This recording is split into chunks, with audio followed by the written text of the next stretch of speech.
ये सच्चाई है। और उसके लिए 3 बीमारियां जिम्मेदार हैं। बाद में गूगल कर लेना, 3 बड़ी सीरियस मेंटल डिजीज होती है। एक होती है नार्सिज्म, दूसरी होती है मैग्लोमोनिया, और तीसरी होती है स्टॉकहोम सिंड्रोम। यह संविधान की शपथ लेने वालों में ज्यादा होती है। संविधान की शपथ कौन कौन लेता है? सांसद, विधायक, मंत्री और जज। उनको ये 3 बीमारियां होती हैं। अब मैं हिंदी में इसको एक्सप्लेन कर देता हूं। नार्सिज्म मतलब जो दुर्योधन की थी। दुर्योधन को क्या बीमारी थी? एको हम द्वितीयो नास्ति, बस मैं ही हूं, बाकी और सब बेकार, मैं ही सबसे बड़ा गदाधारी हूं। मैग्लोमोनिया, उसको हिंदी में कहेंगे छपास और दिखास। जिसको मैग्लोमोनिया हो जाती है, वो अखबार पढ़ेगा तो अखबार नहीं पढ़ेगा, अपनी फोटो ढूंढेगा उसमें, मैं कहीं छपा हूं कि नहीं छपा हूं। अखबार पढ़ेगा तो देखेगा मेरे बारे में कोई खबर है कि नहीं है। वो सड़क पे चलेगा तो देखेगा मेरी कोई होर्डिंग लगी है कि नहीं लगी है। एयरपोर्ट पे जाएगा, अच्छा देख रहा है, अच्छा कोई हमको पहचान रहा है कि नहीं पहचान रहा है, हमसे लोग नमस्ते नमस्ते कर रहे हैं, आ रहे नहीं आ रहे। और तीसरी बीमारी है स्टॉकहोम सिंड्रोम। स्टॉकहोम सिंड्रोम में जो व्यक्ति टॉर्चर करता है उससे लगाव हो जाता है। मतलब जो किडनैप करे उसी से प्यार हो जाए, इसको ऐसे मान लो।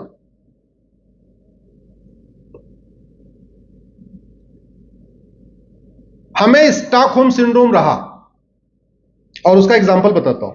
हम लोग 1947 में आजाद हो गए ना। चीन हमसे बाद में आजाद हुआ, 2 साल के बाद, 1949 में। आप लोगों को यह पता ही नहीं होगा कि चीन भी गुलाम था। पढ़ा क्या आपने कभी? सुना कभी आप? नहीं। क्यों? क्योंकि चीन ने अपने बच्चों को पढ़ाया नहीं कि चीन कभी गुलाम था। चीन 1949 में आजाद हुआ। 1950 में उसने जापानियों का सबसे पहले तंबू बंबू उठा के फेंक दिया। जैसे भारत में हम 1947 में आजाद हुए और इंडिया गेट घूमो तो कॉपरनिकस मार्ग आज भी मिलेगा।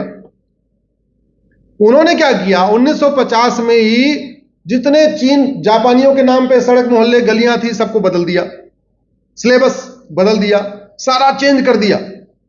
और 1950 के बाद जितने बच्चे पैदा हुए, फैमिली को इंस्ट्रक्शन दिया गया अपने बच्चों को ये मत बताना हम गुलाम थे। अच्छी बात है। वास्तव में अगर मैं गुलाम हूं तो अपने बच्चों को क्यों बताऊं कि हम गुलाम थे? नहीं बताना चाहिए। तो चीन का सेंस ऑफ ऑनर बढ़ गया, उसको अंदर अपने आप कॉन्फिडेंस आ गया, हम गुलाम नहीं, हम तो हमेशा से। हमारे यहां दिक्कत आई, और हुआ यह कि धीरे धीरे, चूंकि करप्शन के कारण, जो तुम्हारा सवाल है, हमने कॉन्स्टिट्यूशन के ठीक उल्टा काम किया। कॉन्स्टिट्यूशन ने कहा कास्टिज्म नहीं करना है, कास्टिज्म को प्रमोट किया। कॉन्स्टिट्यूशन ने बोला लिंग्विज्म नहीं बढ़ाना है, लैंग्वेज के आधार पर हमने बांटा लोगों को, क्षेत्र के आधार पर बांटा हमने लोगों को, रिलीजन के आधार पर बांटा हमने।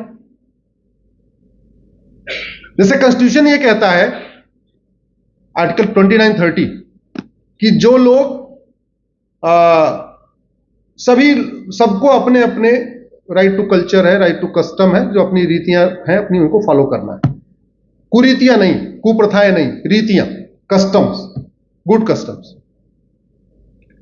लेकिन हमने क्या किया? बांटने के लिए 1992 में माइनॉरिटी कमीशन एक्ट बना दिया।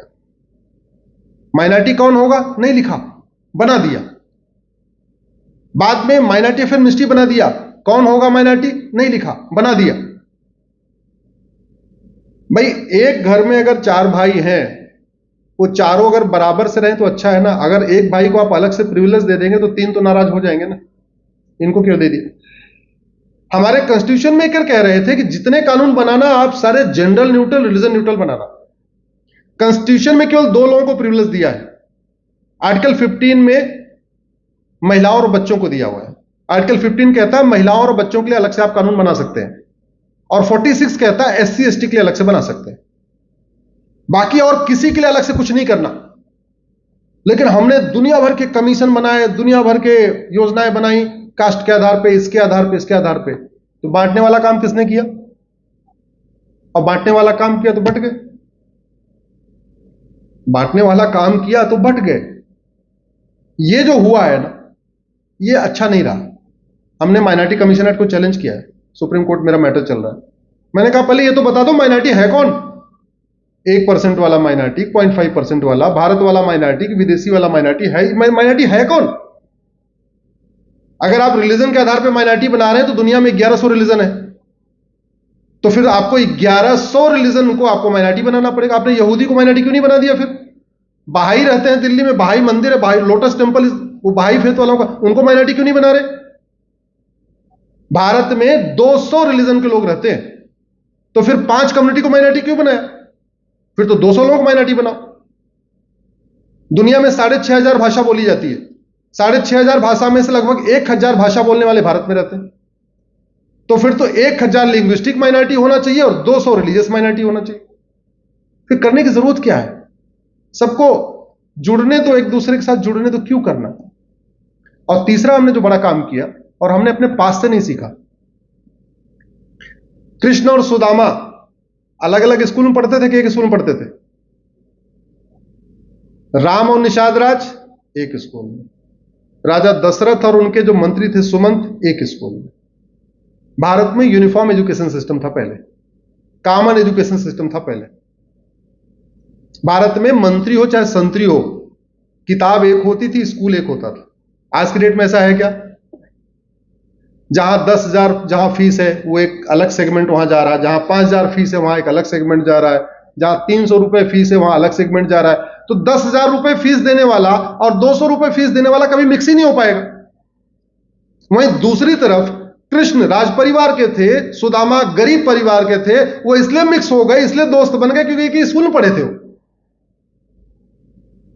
राजा दशरथ क्षत्रिय थे, राज परिवार के थे, सुमंत केवट के लड़के थे, नाविक के लड़के थे, गरीब थे, लेकिन वो दोस्ती हो गई, बाद में उन्होंने अपना उनको मंत्री बना लिया। तो हमने, और कॉन्स्टिट्यूशन कहता भी है, आर्टिकल 16 कहता है सबको इक्वल अपॉर्चुनिटी मिलनी चाहिए। आज की डेट में मिल रही है क्या? नहीं मिल रही।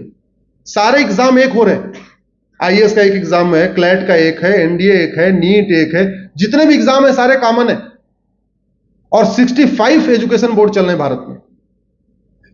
इसलिए इस पे भी एक मेरी पीआईएल चल रही है कि आप भारत में one nation one education board लागू करिए।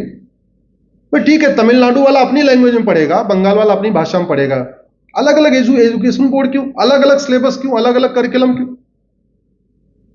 मकसद क्या है? कोचिंग को फायदा हो। कितना भी बच्चा टैलेंटेड हो, बिना कोचिंग में गए आईएएस वो नीट क्वालिफाई नहीं कर पा रहा, बिना कोचिंग गए वो जेई क्वालिफाई नहीं कर पा रहा, चाहे वो सीबीएसई से पढ़ाओ चाहे आईसीएसई से पढ़ाओ, किसी से पढ़ाओ, अल्टीमेटली क्या है? कोचिंग जाना पड़ेगा। तो भारत में यूनिटी नेशनल इंटीग्रेशन के लिए जो 2 काम करना चाहिए था, जो हमारे फ्रेमर्स ने बोला कि भारत में यूनिफॉर्म एजुकेशन लागू करो, यूनिफॉर्म सिविल कोड लागू करो, और दोनों आज तक नहीं हुआ। यूनिफॉर्म सिविल कोड की चर्चा ऐसे होती है, ऐसा लगता है बम ब्लास्ट हो जाएगा, होता नहीं होती। और आपको बता दूं, यूनिफॉर्म सिविल कोड का जो सबसे ज्यादा फायदा किसको होना है? मुस्लिम बेटियों को होना है। यूनिफॉर्म सिविल कोड आए चाहे ना आए, हिंदू बेटियों को कोई फायदा ही नहीं उससे, क्योंकि 1955 में जो हिंदू कोड बिल था उसमें उनको जितना मिलना था मिल गया, लगभग एट पार हो चुके हैं। हिंदू कोड बिल लगभग जेंडर न्यूट्रल हो चुका है, 2-3 पॉइंट और बचे हुए हैं, वो भी सुप्रीम कोर्ट के फैसले से यूनिफॉर्म हो गया। तो जो सबसे ज्यादा डिसएडवांटेज में है 1937 वाले कानून के कारण, जो अंग्रेजों ने बनाया था, वो मुस्लिम बेटियां। भाई अंग्रेजों ने जितने कानून बनाए उसमें कॉन्स्टिट्यूशन तो था नहीं, तो और महिलाएं तो उनसे मिलती नहीं थी, मिलता कौन था? पुरुष। तो पुरुष जैसे उनसे मिलके कहते थे वैसे कानून बना देते थे। इसलिए अंग्रेजों के जितने भी कानून है वो सारे जेंडर बायस्ड है। 100% जो ब्रिटिश लॉ है वो सारे जेंडर बायस्ड है। लड़के लड़की की शादी की उम्र बराबर हो जाएगी, होना चाहिए कि नहीं? जोर से बोलो भाई। अरे एज ऑफ मैरिज सबकी यूनिफॉर्म होना चाहिए, रिलीजन के आधार पर होनी चाहिए, जेंडर न्यूट्रल होना चाहिए, रिलीजन न्यूट्रल होना चाहिए, अलग अलग होनी चाहिए। यूनिफॉर्म सिविल कोड से क्या होगा? शादी विवाह की उम्र समान हो जाएगी, क्या कोई दिक्कत है क्या? Grounds of divorce, procedure of divorce common हो जाएगा, कोई दिक्कत है क्या? नहीं। मेंटेनेंस का राइट सबको मिल जाएगा, कोई दिक्कत है क्या? नहीं। एडॉप्शन गार्जियनशिप का राइट सबको यूनिफॉर्म हो जाएगा, कोई दिक्कत है क्या? नहीं। वन वाइफ वन हस्बैंड का फार्मूला सब पे लागू हो जाएगा, कोई दिक्कत है क्या? नहीं। पेरेंट्स पेरेंट्स को देखने की देखभाल का राइट सबको मिल जाएगा, कोई दिक्कत है क्या? नहीं, कुछ नहीं। लेकिन यूसीसी को ऐसे बना दिया, ऐसे यूसीसी आते आते भारत में बम फूट जाएगा। किसने बना दिया? पॉलिटिशियन ने। यूसीसी के बारे में जो सपोर्टर हैं उनको भी नहीं पता, जो अपोज करने वाले उनको भी नहीं पता। सपोर्टर सपोर्ट कर रहे हैं, अपोज करने वाले अपोज कर रहे हैं। यूसीसी से क्या होगा? नहीं पता। इसलिए आप लोगों को कहता हूं, आप लोग क्रीम हो, इसको लिखना शुरू करो। Thank you.